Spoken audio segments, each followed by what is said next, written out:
Українська криза була повністю організована Євросоюзом, її американськими спільниками, а точніше господарями. Любой информации, исходящей из Киева, доверять нельзя. Безумовно, завдяки політиці адміністрації Байдена загине набагато більше мирних жителів України. Привіт! Ви дивитеся Бігус.Інфо. Мене звати Анастасія Усенко. І сьогодні у випуску говоримо про армію. Хоча ні, називатися армією ще треба заслужити. Говоримо про зграю пропагандистів, які в різних країнах світу налаштовують аудиторію проти України. Для чого про них говорити в принципі? Бо на фоні рекордного збільшення об'ємів поставок західної допомоги у росіян почалася нова хвиля істерики, яку вони намагаються поширити по всьому світу. На нас вони після кожної новини про Абрамси чи Леопарди починають кидати ракети чи дрони камікадзе.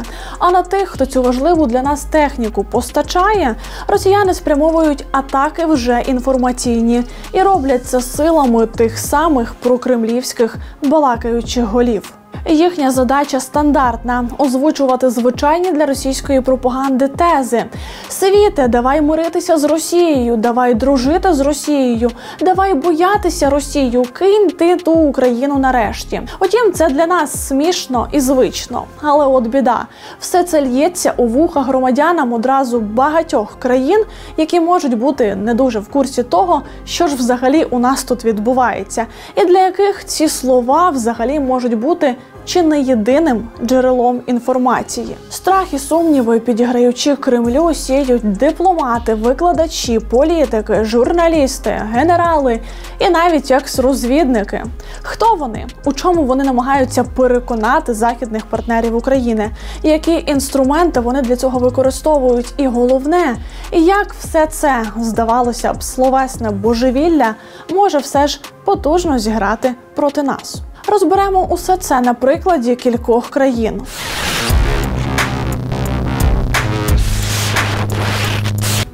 Почнемо із Німеччини, яка, давайте говорити як є, від початку повномасштабного вторгнення Росії в Україну постійно вагалася в усьому, що потребувало якихось серйозних рішень. Так, цьому можна шукати пояснення в історії, адже Німеччина мала і поки продовжує мати з Росією чимало спільного. Понад 40 років присутності Радянського Союзу на половині цієї країни не лише, по суті, виростило тут кілька поколінь, але й створило підґрунтя для подальшої співпраці. І, називаємо це дружбою. Тож німецькі старі еліти просто не звикли конфліктувати з росіянами, на яких багато в чому орієнтувалися раніше. Німецька влада вагалася зі старту, поки одні привозили сюди джавеліни і енлови для захисту від російських танків. Німці пообіцяли дати каски. Показово. Далі ж була титанічна дипломатична робота, осуд громадян та тиск лідерів інших цивілізованих країн. І тепер ми вже отримуємо від Німеччини леопарди. Тобто для наших це війна з німцями. Ми вже навіть і українців, тобто німці. Поэтому, когда сейчас Германия пытается что-то кокетничать, что леопарды они будут поставлять, правильно Маргарита Симона написала у себя в Телеграме, вы тогда кресты-то нацистские не замазывайте стыдливо. Для нас это все немцы. Для нас это продолжение Великой Отечественной. А росіяни усіма силами намагаються перетягнути Німеччину назад і активізують для цього інфополе. І, на жаль, задача ця не виглядає складною, адже проросійських спікерів у німецьких медіа вистачає. І ось ці слова впливають на аудиторію. Це більше шкодить Заходу, Європі, ніж Росії. Німецький центр моніторингу, аналізу та стратегії опитав німців щодо російсько-української війни спочатку у квітні, а потім у жовтні 22-го року і порівняв відповіді. У квітні з твердженням про те, що російське вторгнення в Україну відбулося внаслідок провокації НАТО, погоджувалося 29% німців. У жовтні ця цифра виросла вже до 40%. З улюбленою російською тезою про те, що війна була необхідною, аби усунути фашистський уряд в Україні, у квітні повністю або частково погоджувалося 14% німців, а у жовтні їх стало вже 24%. Між опитуваннями пройшло якихось півроку. Це надзвичайно короткий період для того, аби люди просто на рівному місці настільки змінювали свої думки, а тим паче настільки різко стали прихильниками конспірологічних теорій, що ж, очевидно, їм у цьому допомогли. Одна з основних рупорів проросійської пропаганди у Німеччині Хельга Цеп-Ларуш, засновниця інституту Шиллера, представленого одразу у декількох країнах світу, і політична експертка. Щоб довго не пояснювати, що ж таке інститут Шиллера, краще покажу вам частинку цього відео, де хор інституту з георгіївськими стрічками співає гімн Росії як знак співчуття загиблим у авіакатастрофі росіянам. Це, до слова, 2016 рік. Ні, зі співчуттям все в порядку. Не в порядку саме з гімном і з георгіївськими стрічками. Це ідеальна характеристика. Інститут має власний ютуб-канал, на якому Цеп-Ларуш регулярно викладає свої стріми, у яких розповідає про світову політику та російське вторгнення в Україну. Майже 70, поки що 70 тисяч підписників від політичної експертки чують ось таке. Все, що вам треба зробити, це повернутися до дипломатії. Ви можете знову відкрити Північний потік-2, який готовий, щоб бути запущеним. Ви можете знову запустити Північний потік-1, і ви можете співпрацювати, щоб розв'язати цю проблему. Це краще, ніж поринути в невдоволення і темні часи. Захід схожий на лемінгів, що біжать до обриву на самознищення. Під час зустрічі з Кабміном Путін заявив, що санкції ведуть до зростання цін на пальне. Вони схожі на самоспалення. Це більше шкодить Заходу, Європі, ніж Росії. Знайомо? Так, в дещо іншій формі, але ці твердження постійно зустрічаються в російських медіа. А ось свіже, до слова. Цеп-Ларуш коментує рішення Шольца про передачу Україні леопардів. Як коментує? Критикує, назвавши цей крок трагедією для Німеччини. Рішення уряду Німеччини піддатися масштабному зовнішньому тиску щодо відправки танків «Леопард-2» в Україну є прикладом трагедії Німеччини, яка реагує як окупована країна. Під сильним тиском США, Британії та НАТО рішення, оголошене сьогодні в Берліні, є ще одним прикладом трагічних наслідків, коли немає зобов'язань щодо серйозних переговорів. Цеп-Ларуш критикує і водночас закликає німців мітингувати проти цього. Мітинг вже заплановано на 19 лютого. Проросійська риторика для німецької пропагандистки не нова. Ось фрагмент її виступу у грудні 2014 року на конференції, звісно ж, одного з російських університетів. Звернемося до нещодавно озвученого щорічного послання президента Путіна федеральному зібранню. Він, як я вважаю, з абсолютною ясністю сказав, поточна криза не навколо України. Він підкреслив, що якби не було кризи України, то вигадали б інший привід. Хто ця експертка? Цеп-Ларуш – вдова американського політика Ліндона Ларуша. Захоплювалася Шиллером, присвячувала йому дослідження, організовувала присвячені йому симпозіуми і готувала доповіді. У 2000-х перейнялася насильством у відеокультурі, критикувала культ покемонів, а далі з'їздила до Росії та виступила у Держдумі, вже з темою про глобальну фінансову дестабілізацію. Крок за кроком. І з 2014 року Цеп-Ларуш почала активно проштовхувати вже відверто проросійські тези. Українська криза була повністю організована Євросоюзом, її американськими спільниками, а точніше господарями. Її цитати, звісно ж, активно продовжили розбирати російські медіа. Ще пак, адже в своїй антиукраїнській риториці вони при цьому посилаються не на якогось там чергового Рогозіна чи Медведєва, а на авторитетне джерело – політичну експертку з Німеччини. По мнению немецкого политика Хельги Цеп-Ларуш, миру угрожает Третья мировая война, на этот раз ядерная, в результате которой исчезнет все человечество. Для предотвращения подобного сценария Западу необходимо не соперничать, а сотрудничать с Россией. Директор Шиллеровского института. Все больше стран осознают бесперспективность санкций. Ще одним рупором проросійської пропаганди у Німеччині є Аліса Шварцер. Журналістка, публіцистка і засновниця німецького феміністичного журналу «Емма». Шварцер почала свою діяльність у Франції, де створювала феміністичний рух. Потім перебралася до Німеччини, де теж опікувалася феміністичним рухом. І уже у 2022-му щось різко пішло не так. І з початком повномасштабного вторгнення Росії в Україну Шварцер моментально переключилася з фемінізму на політику. У квітні минулого року Шварцер на сторінках, нагадаю, феміністичного журналу ініціювала петицію, спрямовану Шольцу, у якій закликала припинити поставки озброєння Україні. Шварцер у цьому підтримало 30 німецьких діячів – художники, музиканти, режисери, письменники, журналісти. А загалом же петицію підписало вже майже 500 000 людей. Ми застерігаємо від подвійної помилки. По-перше, відповідальність за ризик ескалації до ядерного конфлікту лежить виключно на початковому агресорі, а не на тих, хто відкрито надає йому мотив для можливо злочинних дій. А з іншого боку, рішення про моральну відповідальність подальших вартостей людських життів серед українського цивільного населення належить виключно до компетенції їх уряду. Ну от, це те, про що я говорила. Пропагандисти намацали слабкість Шольца, сумніви і почали по цьому бити. На петицію, до слова, відразу ж відреагував на той момент посол України в Німеччині Андрій Мельник, який публічно звернувся до Шварцер. Ваш заклик до капітуляції України означає, що ваш знаменитий фемінізм – це лише прикриття та підробка. Прийняти масове зґвалтування українських жінок російськими солдатами – це чистий цинізм.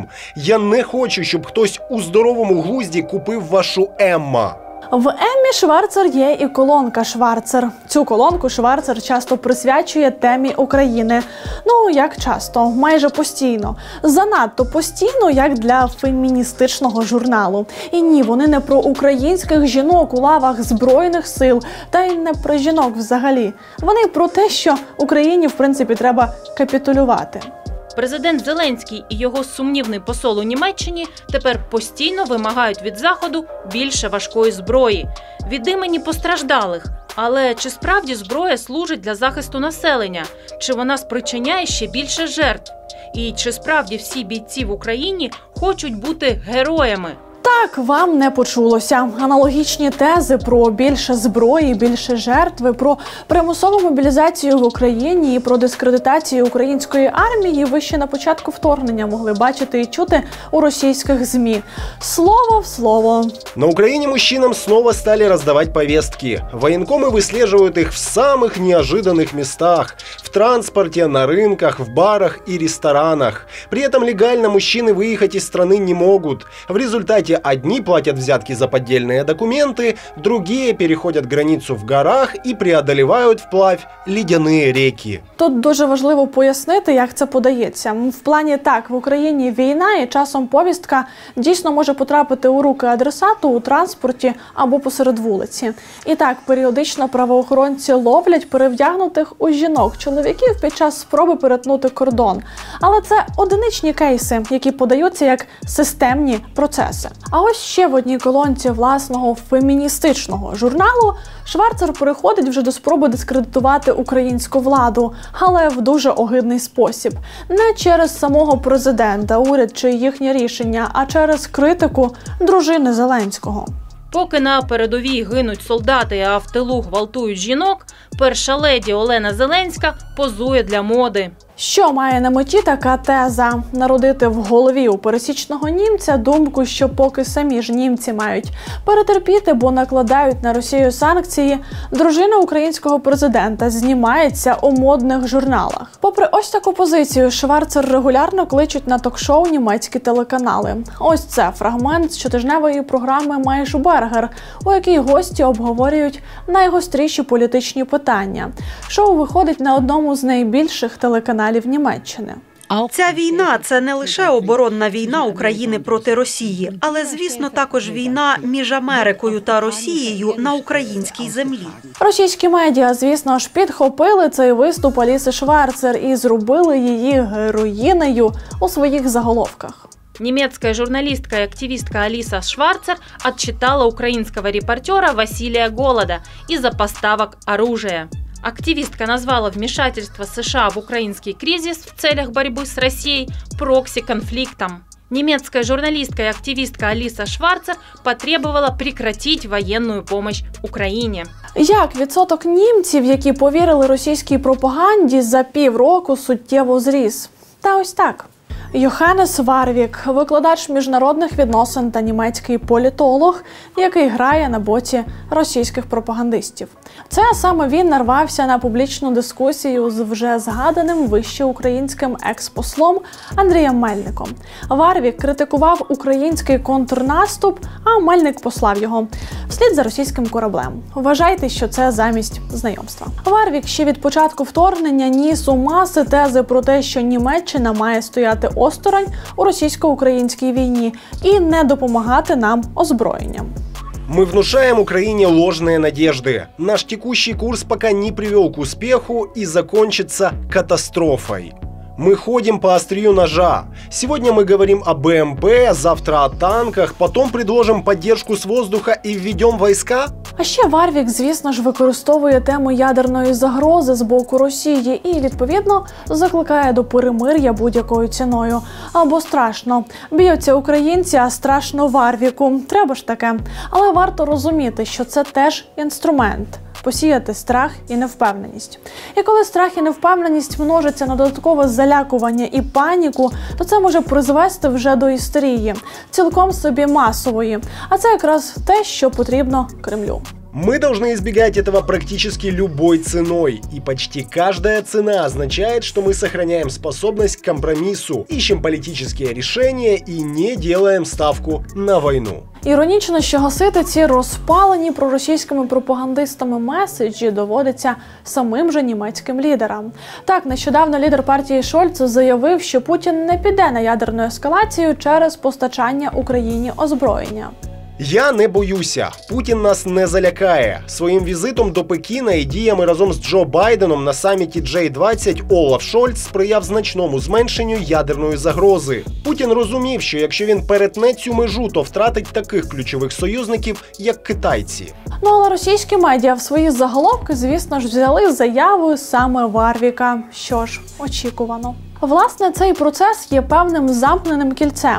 Іноземні прокремлівські спікери водночас грають і на власну аудиторію, і паралельно на російську, де росіяни сказане ними підсилюють регаліями і статусами – політика, дипломата, професора, феміністки тощо, даючи російським споживачам контенту хибну думку про те, що нібито світ їх боїться і поважає, що вони перемагають і відчайдушно перемелюють антиросійські настрої.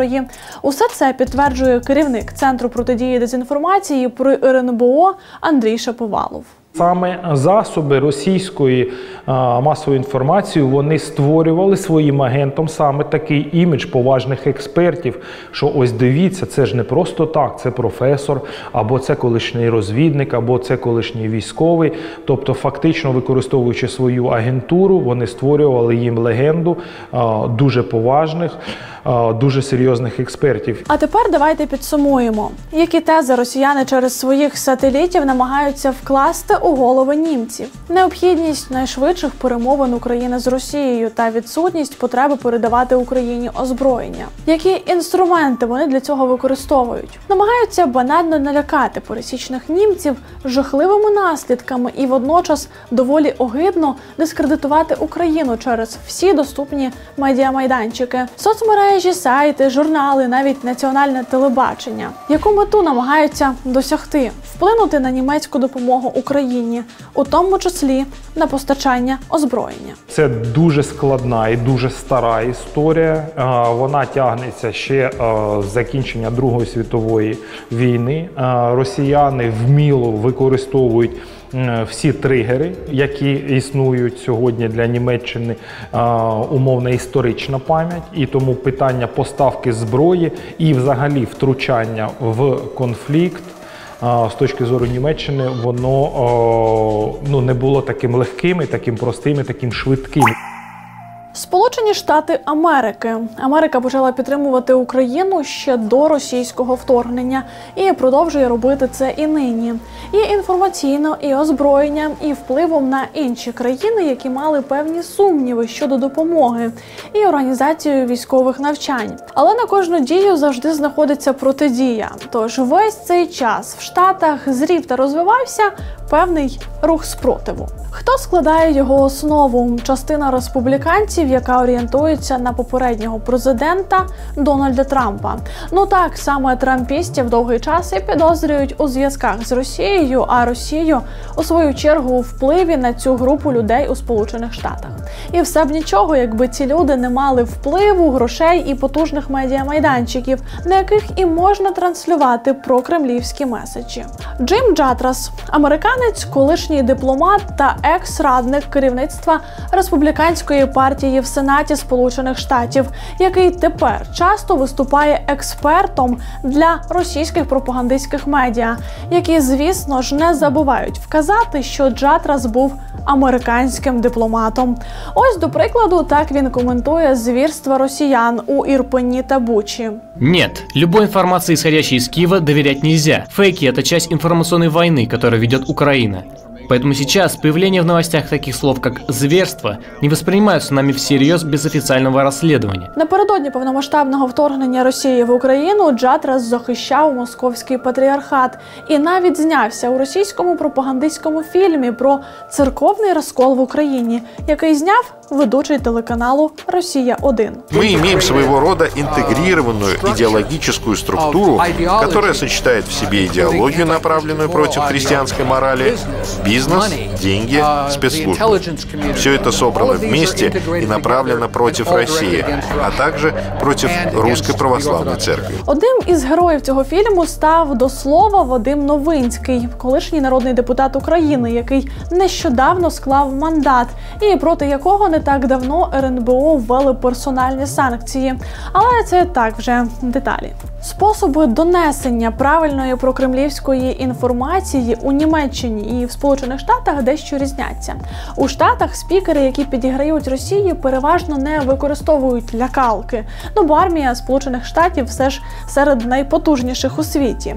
І рідше критикують Україну, натомість б'ючи критикою саме по американському уряду, який Україні і допомагає. Грем Фуллер – американський письменник та політаналітик. У минулому офіцер ЦРУ зі стажем на службі у 30 років. Служив головним резидентом ЦРУ у Кабулі. Фуллер навчався у Гарварді, додатково там здобув ступінь магістра з русистики. Комплексна наука про російську мову, російську історію, літературу та культуру. Відомий Фуллер також публічною критикою Байдена за те, що той назвав Владимира Путіна вбивцею. Доволі показово, правда? Фуллера можна знайти в багатьох різних медіа. Усі ці численні публікації власного авторства він дбайливо збирає на власному ж сайті. Вірогідно, вік, а йому вже за 80, і колишні посади формують образ потужного і поважного експерта, який експлуатується як американськими, так і російськими ЗМІ. А що дозволено експертам? Робити дуже гучні, майже сенсаційні заяви. Ось одна з них від червня 22-го року. Всупереч тріумфальним заявам Вашингтону, Росія виграє війну, Україна її програла. Тоді ж влітку минулого року Фуллер був і гостем радіоефіру Соловйова. Запис був для російської аудиторії, тому існує в мережі він лише з накладеним російським перекладом, за що я наперед перепрошую. США становится все более слабой страной, мир становится многополярным, мы видим рост и усиление влияния других стран, как Китай, Россия, Индия и другие страны в рамках БРИКС. Слабка Америка і сильна Росія – основна тема Фуллера. Навколо цього пропагандист і продовжує будувати усі свої наступні промови. Санкции, которые Запад продолжает вводить против России, в итоге оказывают гораздо более разрушительное воздействие на страны Европы и другие регионы мира, чем на российскую економіку. Ну так, у вас точно могло виникнути дежавю, бо ви точно чули подібне раніше від пропагандистських медіа Кремля. Санкції не діють і не мають впливу на Росію. Росія вистоїть, а от по Європі вони вдарили добряче і європейці скоро замерзнуть. Так, географічні точки різні, а темники спікерам роздали майже однакові. Ми помітили, що матеріали Фуллера нерідко публікують на сайті Американського інституту мира та процвітання Рона Пола. Цей інститут позиціонує себе як освітній заклад, що спеціалізується на політології. Але вже навіть стартова сторінка їхнього сайту більше схожа на сторінку вульгарної жовтої преси. До прикладу, заголовок «Топ-20 найжахливіших піар-моментів Зеленського». Починається стаття словами «Проксі-війна США в Україні». Жахливими піар-моментами автори називають обкладинку Зеленського для Time, зйомки дружини президента для модного журналу, появу Зеленського на Netflix, зустріч із Байденом та український прапор у Конгресі Сполучених Штатів. Усе це, на думку авторів, найжахливіші піар-моменти. Ось тут методи, що використовують прокремлівські діячі у Німеччині і Сполучених Штатах, вже схожі. Там так само намагалися дискредитувати українську владу в момент, коли про неї говорив увесь світ. І знаєте що? На цей диво-інститут дуже часто посилаються російські медіа, у тому числі цитуючи того ж Фуллера. Хто засновник інституту? Рон Пол, політик, колишній конгресмен-республіканець, який раніше вже двічі висувався на пост президента Сполучених Штатів. Його син Ренд Пол, американський сенатор-республіканець, навесні минулого року у розпал російського наступу на Україну долучився до того, аби загальмувати надання чергової частини американської допомоги Україні. Відповідний законопроект мали проголосувати у Сенаті і відправити на підпис Байдену, але саме Ренд Пол вимагав включити до законопроекту правки, розгляд яких на кілька тижнів затягував надання допомоги. Що таке для нас означає відтягування допомоги на кілька тижнів, думаю, пояснювати не варто. І знаєте, цей факт вказує на ще одну цікаву закономірність. Росіяни діють комплексно. За кожною інформаційною атакою йде наступ. Так було в Україні до лютого минулого року, коли проросійські пропагандисти залазили в голови українцям напередодні вже реального наступу. Так вони діють і у тих країнах, до яких можуть дотягтися. Інформатаки скрізь однакові, а от під наступом тут варто розуміти будь-які акти прямої дії. Наприклад, як в ситуації з Полом. А це Такер Карлсон, американський журналіст та телеведучий, звісно ж, з приставкою проросійський пропагандист. Карлсон має власну програму на американському телеканалі Fox News, де багато розповідає про Україну. У 2021 році вечірнє шоу Карлсона стало найпопулярнішим новинним шоу на кабельному телебаченні Сполучених Штатів, а його аудиторія була у середньому більше 3 мільйонів глядачів на одну програму. І ось що ця аудиторія споживає. В день, коли почалася війна, тобто 24 лютого, були цілком очевидні дві речі. По-перше, українська армія ніяк не могла отримати рішучу військову перемогу над Росією, і причина була проста. Росія занадто велика, Україна занадто маленька. Російська армія в багато разів переважає українську армію. Плюс, звісно, ядерна зброя. Прихильність до Росії у Карлсона не народилася у 22-му році. Він демонстрував її і раніше. Так, ще задовго до вторгнення в Україну Карлсон заявляв, що Америка має подружитися з Росією, аби перемогти іділ. Повномасштабна війна в цю прихильність додала одразу багато різних барв. Тепер ми знаємо, що війна в Україні безсумнівно не направлена на допомогу українському народу, цим біднякам. Безумовно, завдяки політиці адміністрації Байдена загине набагато більше мирних жителів України. Тому це не їхня ціль – порятунок України і людських життів. Ні, це не їхня ціль. Замість цього війна в Україні покликана викликати зміну режиму в Москві. Вони хочуть скинути російський уряд. Звісно ж, російські ЗМІ охоче розбирають Карлсона собі у заголовки кожен раз. Ба більше, росіяни навіть зробили окремий YouTube з виступами Карлсона з російським перекладом. Джо Байден только что объявил, что мы собираемся, вопреки собственным интересам, отправлять на Украину ракетные батареи, бронетехнику и многое другое бесконечно. И вопреки собственным интересам это, возможно, слабо сказано. Делая это, мы разоружаем нашу собственную страну. В Центрі протидії дезінформації при РНБО відслідковують, як такі вкиди від проросійських пропагандистів у різних країнах світу відбуваються синхронно, як за вказівкою. Ми дивимось, наскільки штучна і синтетична іде підтримка цих наративів в соціальних мережах. Яка кількість ботів, яка кількість штучного інтелекту, який долучився до розгону тієї чи іншої ідеї, яка кількість коментарів, скільки з цих коментарів є штучними, скільки реальними людьми. Відповідно до цього ми бачимо, чи є синтетичною надування оцієї інформаційної бульбашки навколо вигідних Росії наративів. Ось тут і знову повертаємося до мотивів.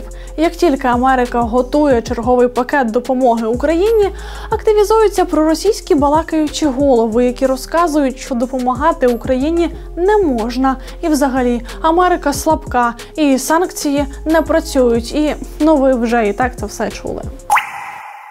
Підсумовуючи, хотілося б перш за все сказати, що не варто недооцінювати ні російську пропаганду, ні інформаційно-психологічні операції ворога. Дуже важливо, аби ми з вами і аудиторії в усьому світі могли виявити їхні специфічні маркери. Чому ця інформація з'явилася саме зараз, саме в цей момент? Хто ця людина, яка проштовхує ці тези? На якому майданчику це зроблене? Якою була реакція російських пропагандистів на це? І в чому нас намагаються переконати? Усі ці питання важливі. Часи, коли можна було сліпо щось цитувати і вірити, бо це сказав американський розвідник або німецький професор, давно минули. За цими званнями та регаліями може ховатися звичайний проросійський пропагандист. І ще момент. Сьогодні ми поговорили тільки про 2 країни, але про російських пропагандистів вистачає і в багатьох інших. Чи подобається вам цей формат? Чи варто нам його продовжувати? І якщо варто, то що можна покращити? Напишіть свої відповіді у коментарях, будь ласка. А на сьогодні це все. Фільтруйте інформацію, вірте у Збройні Сили України і до зустрічі! Друзі, і ще момент. Я продовжую збір на автівку для підрозділу радіоелектронної розвідки. Тож, якщо ви маєте бажання долучитися до збору, то посилання на банку у коментарях. Я буду вам дуже вдячна.